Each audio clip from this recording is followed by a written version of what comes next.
नमस्ते। हम एक सीरीज शुरू करने जा रहे हैं जिस सीरीज में हम बात करेंगे पैसों को इन्वेस्ट करने के लिए एवरी पॉसिबल वे।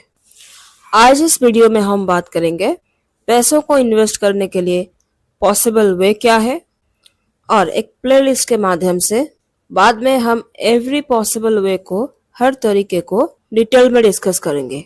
अगर आप सोच रहे हैं कि अपने हार्ड अर्न पैसों को कैसे ग्रो करें तो ये प्लेलिस्ट आपके लिए है। देखते हैं, सबसे पहले सबसे पॉपुलर वे स्टॉक मार्केट के बारे में बात करते हैं, जहां आप पैसों को कंपनीज में लगाते हो और जब शेयर्स का वैल्यू बढ़ता है तब उसे सेल करके प्रॉफिट कमाते हो। यहाँ दो तरह की इन्वेस्टमेंट होता है, लॉन्ग टर्म इन्वेस्टमेंट, दूसरा है शॉर्ट टर्म इन्वेस्टमेंट।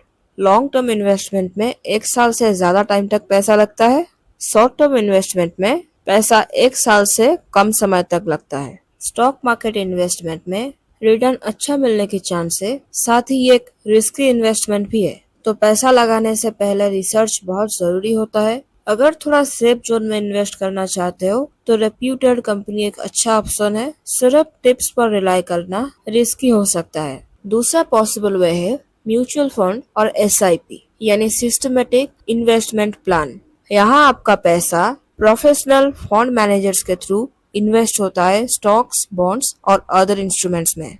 SIP के थ्रू आप मंथली छोटा छोटा अमाउंट इन्वेस्ट करके लॉन्ग टर्म में बड़ा रिटर्न कमा सकते हो। रिस्क थोड़ा कम है कंपेयर टू डायरेक्ट स्टॉक्स और बिगनर्स के लिए ये एक बेस्ट ऑप्शन है। तीसरा, फिक्स्ड डिपॉजिट्स एंड बॉन्ड्स। अगर आप सेफ साइड में रहना चाहते हो तो फिक्स्ड डिपॉजिट और बॉन्ड्स बेस्ट है। यहाँ रिस्क कम है, रिटर्न फिक्स्ड है। परफेक्ट है उन लोगों के लिए जो स्टेबल और प्रेडिक्टेबल इनकम चाहते हैं, लेकिन स्टॉक या म्यूचुअल फंड के कंपैरिजन में यहाँ रिटर्न कम है। चौथा देखते हैं real estate investment. Real estate में इन्वेस्ट करना भी एक ऑप्शन है। आप प्रॉपर्टी खरीद के रेंट या रीसेल के थ्रू प्रॉफिट कमा सकते हो। यहाँ थोड़ा हाई इन्वेस्टमेंट चाहिए और यहाँ लिक्विडिटी कम है, मतलब प्रॉपर्टी को तुरंत कैश में कन्वर्ट करना थोड़ा मुश्किल है।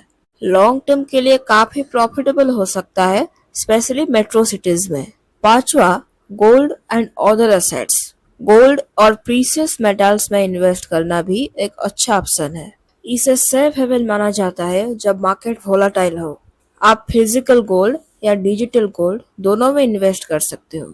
दूसरे एसेट्स जैसे क्रिप्टो या स्टार्टअप इन्वेस्टमेंट भी है, लेकिन यहाँ रिस्क हाई है, इसलिए सिर्फ नॉलेज के साथ ही इन्वेस्ट करें। यह था पैसा इन्वेस्ट करने के सभी मेजर तरीके: stocks, mutual funds, SIP, FD, bonds, real estate, gold और थोड़ा एडवेंचरस ऑप्शन जैसा क्रिप्टो। अपने गोल और रिस्क एपेटाइट के हिसाब से डाइवर्सिफाई करो, मतलब हर जगह थोड़ा थोड़ा इन्वेस्ट करो ताकि रिस्क कम और रिटर्न स्टेबल रहे। प्लेलिस्ट के अगले वीडियो में हम एक एक तरीके को डिटेल में डिस्कस करेंगे। अपना टाइम देने के लिए धन्यवाद।